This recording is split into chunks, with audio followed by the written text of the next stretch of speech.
Sraith sé, an Ghaeilge. Láhain bhí mis agus macara ag siúil le lár na ceathrach. Honnig muid siopa ceol le fógra ar an doras as Ghaeilge.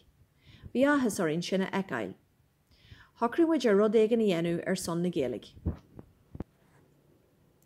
Thocraí muid ar toras chun na Gaeltachta agrú. Thuaigh muid ar Facebook agus rinne muid leathanach chun ólas ar an toras a thabhairt dar Ghaeilge.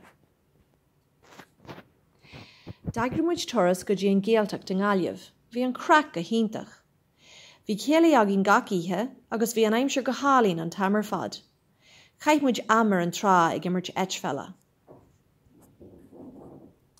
D'eagraigh muid curcail cainte ag am loan freisin, agus tháinig go lán daltaí gach lá chun caint lena chéile as Ghaeilge, when muid an soltas. An sin thuaila mé ar an radio gur scríomh múnseoir hiag TG cethair faoi cad a rinne mis agus machara. Thuaila muid go raibh siad ag teacht chun dúis speisialta a thabhairt, bhí muid ar bís.